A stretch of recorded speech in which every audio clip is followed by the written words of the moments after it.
Lice that are resistant to commonly used treatments have now been detected in 25 states, including Florida. ABC 7's Alex Redmond joins us with how this affects Suncoast schools and what you can do about it. Alex. Thanks, Haley.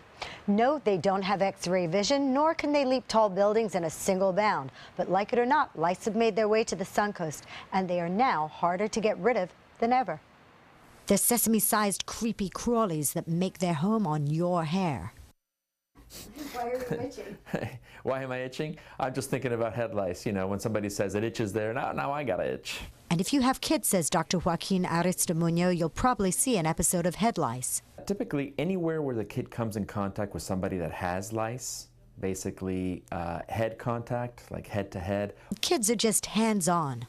I make their hair clean and brush their hair and make it new. This is Isla. And Isla's dad, Brett Thomason, says that she's been very lucky because she has not caught head lice. There's been students that she's gone to school with that may have had it, and we just, check her hair, make sure she gets a bath and everything like that. It's been over a year since we've had any lice in Julie Rohr. Educator Julie McHugh of Julie Rohr Academy explains little kids don't usually get lice.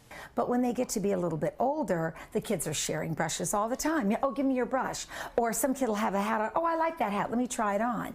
We have had lice at St. Martha. It's been very, very minimal, especially this year, especially with the superbug. We were anticipating that we were going to have large outbreaks of lice, and we have not.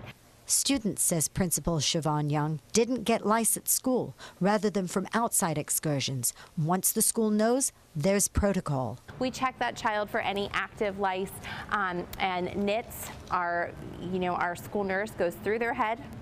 When that child is dismissed and gone home, then we go through the entire class. Then we go through the classes of the siblings. Lice has nothing to do with poor hygiene, and anyone can get them, explains Dr. Aristimuño. But super lice are more resistant to commonly used treatment. Like any other bug that we treat, if we treat excessively with one particular agent, then it's going to select out lice that are not reactive to that agent, and therefore they're going to survive the regular treatment that you can get over the counter.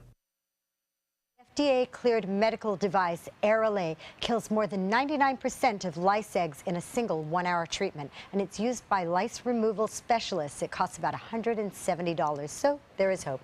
Yes. Okay, so Alex, you mentioned in your story that it's the older kids who are getting lice. How are they getting it? Actually, Haley, funny you should ask. Put your head a little closer to me. Oh, just selfies. like this. Yeah. Boom. Selfies. Yep. Yeah. Head to head. Yeah. Head to head. That's the #1 way that they're getting it right now that we know of. And brushes and hats. And also when they put their heads back at the movies. You think about it. Kids are a little bit shorter than most of us.